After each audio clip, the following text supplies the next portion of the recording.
सब बोलेंगे प्यार से एक बार, जोर से बोलना पड़ेगा। कार्यकर्ता भी बैठ जाएं और सब लोग बैठ जाएं और श्रवण करें। ध्रुव जी महाराज को मात्र और मात्र, देखो दुख की बात जानते हो क्या है? पूरा जीवन निकल जाता है लेकिन श्याम प्यारे की याद नहीं आती। दुख की बात है ये। और ध्रुव से हमें सीखना चाहिए कि भक्ति की कोई उम्र नहीं होती। जो जीव भक्ति में बुढ़ापे का इंतजार करता है ना, उससे बड़ा बदकिस्मत कोई नहीं। मैं आपको एक बात पूछूं, जरा जवाब देंगे। आपका प्रेमी आपको कोई सड़ा गड़ा फूल लाके कहे कि आई लव यू, आपको अच्छा लगेगा या बुरा? सच बताओ। भला बुरा लगे तो बुरा बोल दो, अच्छा लगे तो अच्छा बोल दो। बोलो क्यों? है सड़ा गदा है, ये भी अच्छी बात है। नया फूल होना चाहिए, लगे खुशबूदार और चक नया हो, खिला हुआ हो तो अच्छा लगेगा। जवानी खिला हुआ पुष्प है और बुढ़ापा सड़ा गला पुष्प है।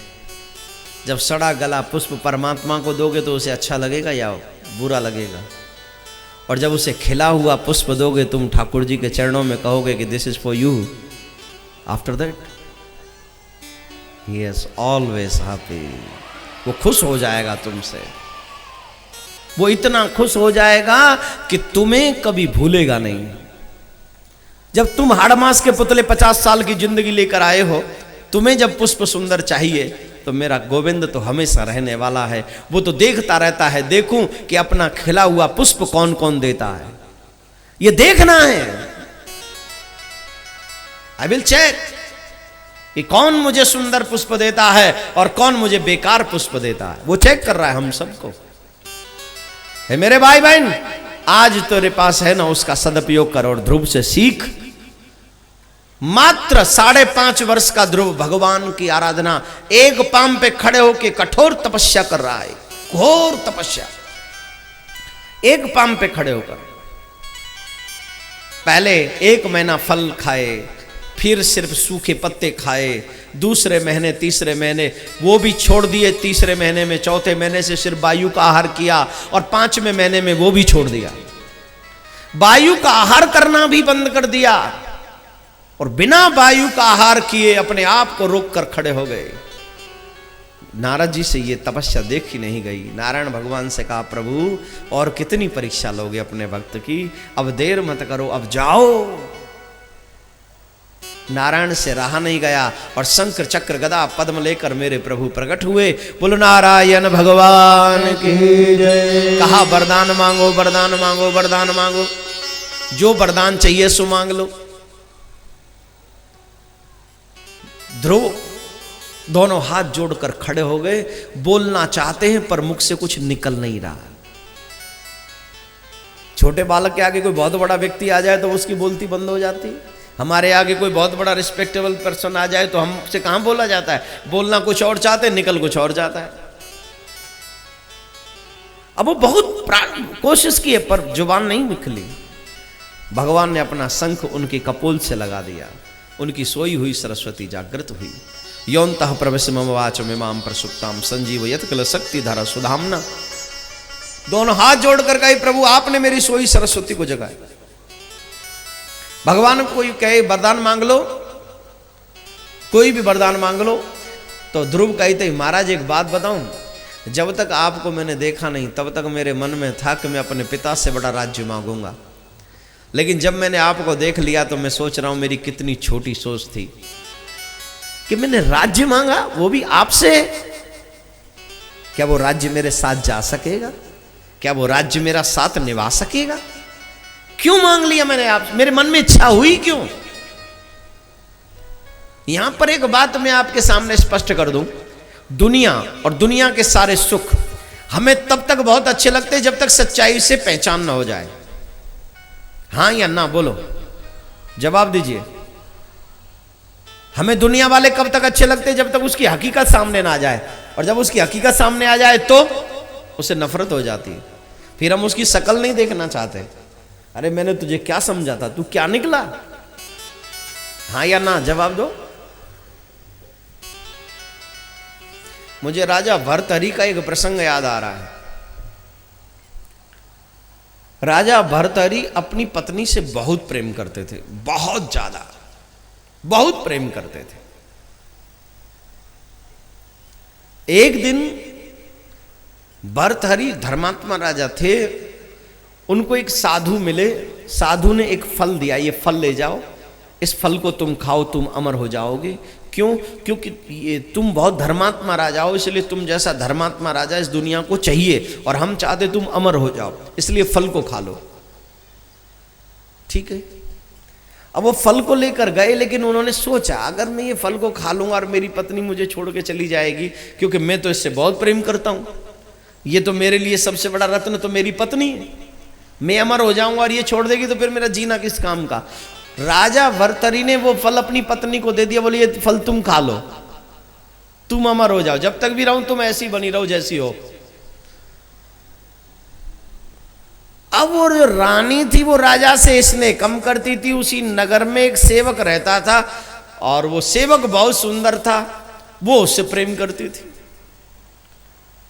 राजा के जाते ही वो फल उस रानी ने उस सेवक को दिया और कहा ये फल रखो, फल तुम खा लो, अगर मैं अमर हो गई तुम नहीं रहे तो मेरी जवानी किस काम की। वो फल उसने उस सेवक को दे दिया। सेवक रानी से प्रेम नहीं करता था, वो उसी नगर में एक वेश्या थी जो बहुत खूबसूरत थी, वो जाके उसके पास पहुंच गया, ये लो ये फल तुम खाओ। क्यों? बोले तुम नहीं रही तो मैं किस काम का, तुम हो जो इतनी सुंदर हो, तो तुम जब तक हो तब तक मेरी जवानी काम की, तुम खाओ। उस वेश्या के हाथ में जब वो फल आया तो उसने सोचा कि जब तक मैं जिंदा रहूंगी तब तक पाप ही बढ़ेंगे, मेरी जवानी रही तो पाप ही तो बढ़ेंगे, और क्या होगा, कोई अच्छा काम तो होगा नहीं। एक तो मैं अपनी जिंदगी से वैसे ही लज्जित हूं कि मैंने अपनी जिंदगी में बहुत पाप किए हैं और अभी भी कर ही रही हूं, आगे भी होते रहेंगे, तो ऐसी जिंदगी जीने से क्या फायदा, और फिर अमर हो जाओ ना बाबा ना। हमारा राजा बहुत अच्छा है, धर्मात्मा राजा है, ये फल तो राजा को ही खाना चाहिए, और ऐसा राजा सबको मिलना चाहिए। और वो फल लिया और वो फल लेकर रानी के पास पहुंचा। राजा के पास जब पहुंचा, राजा को जब उस स्त्री ने वो फल दिया, वो फल उस राजा ने लिया तो वो पहचान गया ये फल तो वही। उसने उससे पूछा ये फल तुम्हारे पास कहां से आया, उसने बताया, उसने दिया। उसको बुलाया, ये फल तेरे पास कहां से आया, उसने कहा रानी ने दिया। बोले ठीक है जा। रानी के पास भर्तहरि गए और पूछा वो फल कहां है। बोले महाराज मैंने तो खा लिया।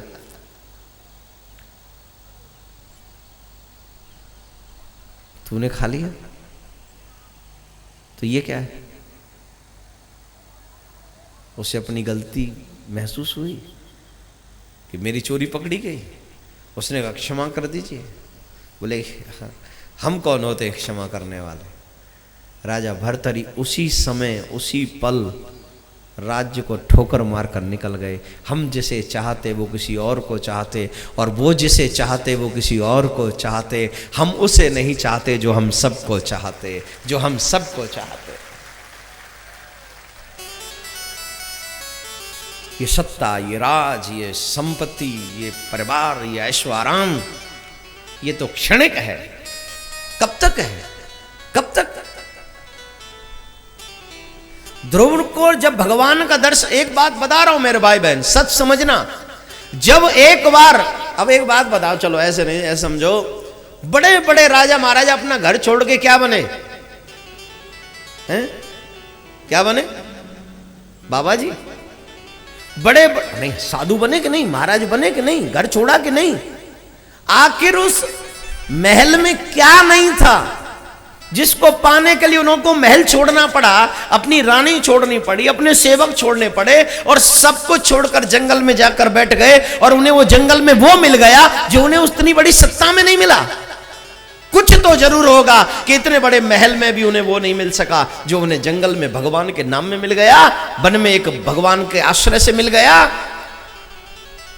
कलयुग के प्राणी है, उस सुख की अनुभूति नहीं है, इसलिए उस चक्कर में पड़ते नहीं हैं। आप एक बात बताओ, यहां पर बड़े अच्छे अच्छे टॉप क्लास के लोग बैठे हुए हैं, अपने घरों में आपके सोफे वोफे बड़े बढ़िया होंगे, मैंने देखा नहीं, और जब दिखाओगे नहीं तो मैं क्या दिखा दे, तो मैंने देखे नहीं। सोनी जी का घर तो मैंने देखा है साहब, नागरे साहब का भी देखा, अच्छी व्यवस्था है। तो एक बात बताओ, इतने अच्छे सुविधाओं में रहने वाले लोग यहाँ नीचे जमीन पे गद्दे पे क्यों बैठे? ये जगह में जब आता हूं तो मुझे पता है कितनी उबड़ खाबड़ है, गाड़ी कितने ढक्के लेती है, इसके बावजूद भी आप ये बिना परवाह किए कि मुझे जमीन में बैठना होगा, बिना कुछ सोचे कि मुझे 4 घंटे धरती पे बैठना होगा, फिर भी यहां क्यों आते हो? आप बताओगे कि मैं बताऊं? क्योंकि शायद उस घर में वो सुकून नहीं, वो आनंद नहीं, वो अनुभूति नहीं जो हमें भगवान की कथा में यहां बैठकर प्राप्त होती है। ये तो बहुत छोटी बात बता दी। जब 3 घंटे आप अपने घर के मोह को छोड़कर यहां बैठते हो तो आपको इतना आनंद आता है, और जिन लोगों ने पूरी दुनिया भर के लिए अपना मोह छोड़कर, जिंदगी भर के लिए मोह छोड़कर भगवान की सन्निकटता प्राप्त कर ली हो, उन्हें कितनी अनुभूति हुई होंगी, उन्हें कितना आनंद आया होगा, जिनकी परंपरा आज भी चलती आ रही, आज भी।